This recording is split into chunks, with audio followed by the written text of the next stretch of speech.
Hello, yeah, we're back, and it's part, how many parts we've done now? Part 11. We've got to go on to 2 hours now. It's part 11 of our Fighting Fantasy Gamebooks review. So over the course of these episodes, we've been doing all of the 59 gamebooks. We've done all the other gamebooks that were published. We've done the Sorcery Epic. We have done the Fighting Fantasy role-playing game first edition, and the Advanced Fighting Fantasy First Edition, and also the Advanced Fighting Fantasy Second Edition. So if you're interested in that, go back into this playlist and have a look at all that.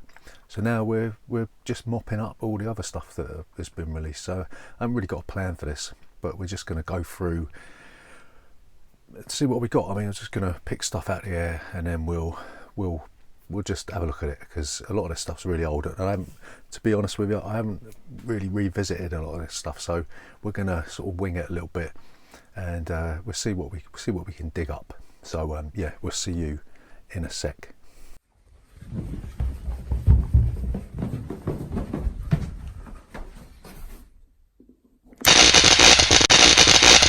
Board Games 4K. So here we go then. This the we're going to have a look at the Clash of the Princes, and this is it's a bit of a strange one. It's like a 2-player game book. The way this works is that obviously one of you takes one book, and opponent or your partner takes the other book. So what happens is one of you takes the Warlock's Way book. Yeah, takes the Warlock's Way, and look, and the other one takes the Warrior's Way. There you go, the Warrior's Way. So obviously one of you is a warrior, one of you is a warlock, and yeah, so one of you is called Lothar, one of you is called Clovis, and it says on the back here that your partner plays your twin brother and rival. The time has come for one of you to succeed the throne of Gundabad, and you must both take the trial of kingship. But beware, the trial of kingship is not for the faint-hearted. Many dangerous traps and vile monsters lie in wait for the unwary, but your sword and your magic spells may win you through. So you're vying for the throne of Gundabad, or yeah, Gundabad. So the way this works is that it's like a standard Fighting Fantasy adventure, but you've got these 2 stats, one called action and one called status. Throughout the course of these 2 books, like say if I'm doing the warlock, you'll come up against the book will tell you to adjust your status or action, and then it will also tell you, say, if your action's changed or your status has changed to 1 or 2 or 3, and turn to this. So all the while in the other book, you'll be changing your action and status, and the other book will be telling you. So there's a sort of interplay between the 2, and that's how it works. So the decisions that your opponent makes in this book will affect you in this book, but also this book will affect this book, and it's really, really clever. And it's a really, really bad shame that they didn't make more of these, because it's a really novel thing, and I think these go for like silly money on eBay, and yeah, I think we paid about $3.50 for it back in the day, 1986, 1988, or whenever it was made. But yeah, I mean, you know, it's pretty good. You know, who done the artwork in this?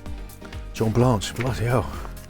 God, I'm shocked that that's John Blanche done the artwork for this. So yeah, well, it's obviously John Blanche, isn't it? Because that's John Blanche there. But yeah, it's a really excellent book. We really enjoyed this. I played this with my sister, of all people, you know, because it's 10 years between me and my brother. But yeah, so the Clash of the Princes, it's an oddity, it's a rarity, and it's a shame that it didn't get any more, you know, any sequels or anything. So yeah, Clash of the Princes. So yeah, the next thing we're going to look at is the Fighting Fantasy Collector's bookmarks we got here. So we picked these up. The way it works is that each of these bookmarks, it was given away as a freebie in one of the correspondent books. So I think bookmark number 1 was God, I don't know, who was it? Bookmark number 1 was Masks of Mayhem. So you got this with Masks of Mayhem. The second one you got with Titan, the Fighting Fantasy World Encyclopedia, and you got this one with the Riddling Reaver, and you get this one, I think one of them's Helm Quest or something, which I'll have a look at in a sec. Creature of Havoc was this one, yeah, and then yeah, Helm Quest was this one, which isn't really a game book, but anyway, yeah. So the way it works is that you each one of these bookmarks has got a puzzle on the inside, I think the name of the geezer is Jerick Calazar or something. So you've got like a sort of a thing on there, like what do you call it? A puzzle on there and on there.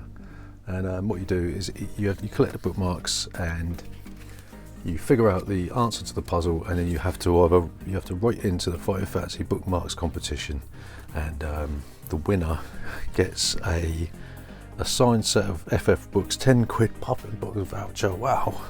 100 Fighting Fantasy posters, and yeah. So I mean, I never really figured this out. It was a mind-bending beast of a puzzle, but I'm glad I've got them all, because they are rarer than rock and horse poo now, and somebody will probably chop my arm off right now to get hold of these things, because they are rare. So if you're a Fighting Fantasy nut, have a look at that, because you will probably, and I don't mean to sort of put a knife in, but you will probably never hold these in your hand ever. Alright, so the next thing we've dug out is the Fighting Fantasy 10th anniversary yearbook. There you go. So it says part diary, part game book there. So you know, you've got at the bottom of the pages there, you've got a little book thing. You've got like a little mini game book that's going on at the bottom there, and in amongst it all, you've got a sort of a diary thing with some maps and all that sort of stuff. And what else we got? Yeah, it's quite clever actually. I mean, one of the things we didn't like about Fighting Fantasy was the way they did the days of the week and the years and all that, and they've decided to incorporate there just to add a bit of cheese to the proceedings. So yeah, I mean, these are 2 a penny, 10 a penny. You know, you've got the crappy picture of the Blood Beast there, which it's not the Ian McCaig one, but yeah, all in all, it's just one of those 90s, is it 1990? Yeah, 1992. It's one of those relics that kids used to get their diaries and stuff, and I never liked it at the time. It was really cheesy, and yeah, but it's just one of those. Yeah, you can tell it's cheesy because they've shaved off their beardy weirdies, haven't they? So yeah, it's in that sort of transitional period where Fighting Fantasy was trying to stay relevant, trying to appeal to a new generation of kids, and the diary was not the way to go. But yeah, you wouldn't see anything like this nowadays. So yeah, it's an oddity, but there you go, it's there. So yeah, this next thing was gifted to me actually. I see it on Stuart Lloyd. He's a bit of a celebrity, if Stuart don't mind me saying so. Yeah, he had a big list of stuff that he just wanted rid of, and he sent it to me for free. So I'm really grateful for Mr. Lloyd for doing that, because he didn't have to do that. But it's the Karkabad campaign setting for 3rd edition Dungeons and Dragons, and it's a hardback book, and it goes into one of my favourite settings. And let's have a little look at the contents. So you've got feats, prestige classes, deities in magic, adventuring in Karkabad, and geography and monsters. A little thing about the Mantis Man at the back, and it's a strange little book. I'm just a bit perplexed as to why Mr. Lloyd wanted rid of it, but yeah, it's in my collection, and it's quite nice. Even if it's just for the artwork there, the John Blanche artwork of Kara Seaport Traps. But yeah, a big thanks to Stuart Lloyd. It's probably about 3 or 4 years overdue, so thanks. And yeah, there you go. The next thing we found on the shelf is a strange book called Maelstrom. It's actually a role-playing game. It's written by a bloke called Alexander Scott, if you can see that there. It's got the nice foil thing, and yeah, so it's just I don't know why I bought this. It's probably because it had the Adventure Gamebooks thing on it, but it's a role-playing game, and what you're trying to do, you're a band of travellers travelling from St Albans to London, trying to sort of I don't know, it's just a bizarre, strange role-playing game. And what made this unique in a sense is that in the back of the book you had a load of herbs. You know what I mean? It's like, what? That's weird. A load of herbs in the back, and this was I suppose this was sort of an influence for the Titan Herbal. And yeah, this has been reprinted by Arian Games. Graham Botley reprinted this. I think it's Graham Botley. And yeah, I mean, it's an oddity. It's in our collection. It's part of the Fighting Fantasy family. So yeah, Maelstrom is still being played today. Funny old thing. So next thing we just dragged off the shelf is the Warlock of Firetop Mountain audio drama. And yeah, I haven't actually unwrapped this yet. I haven't listened to it. We've got the MP3s as well. but this is part of a set of 6 audio dramas, I think, and we would have got the rest, but they're ridiculously expensive. It works out that the other 5 were about 60 quid, and then there's no way we're paying 60 quid for 5 CDs, absolutely no way. If they were a bit cheaper, we probably would have bought it, but yeah, so it's not a complete reworking of the Warlock of Far-Top Mountain. It's been adapted, so you've got the cast is Rachel Atkins, Tim Treloar, Toby Longworth, Harry Primus, and yeah, whatever. I mean, we haven't listened to this. We probably won't listen to this. Well, maybe we will. Might have a listen, but you know, I don't know. It's a shame that we can't justify getting the rest, because it would be nice to have a complete set. Maybe we'll get them, but it's just, for us, they're too expensive. And yeah, it's a shame, but never mind, it's there, we've got it, and it's going to go back on the shelf. So here we go. You getting bored yet? Nah, of course you're not. So the Cretan Chronicles, this is another oddity. So you've got it's in 3 parts. You've got a blood feud of Alpheus, then you've got At the Court of King Minos, right, that's the second bit, and then you've got Return of the Wanderer. And yeah, it's a 3-part series written by John Butterfield, David Honigman and Philip Parker, and I don't remember reading these. You know, they've been set on the shelf for how many years? I haven't got a clue. Good grief. Only 25 years.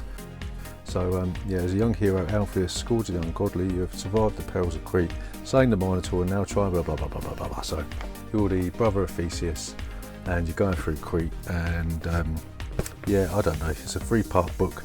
It might be of interest to you as a Gamebook fan, I don't know, but we've got them and we haven't read. I don't remember anything about them, to be honest, but they're on there, and I did promise you that we wouldn't. I didn't make any promises, so it's tough poo-poo really. So there you go, it's the Cretan Chronicles. So I think we're gonna wrap that up for the time being. We're gonna try and dig out some more stuff, because I know we've got some more stuff. Actually, over here we've got the Fighting Fantasy colouring books, mate. So yeah, let's have a little quick look at these.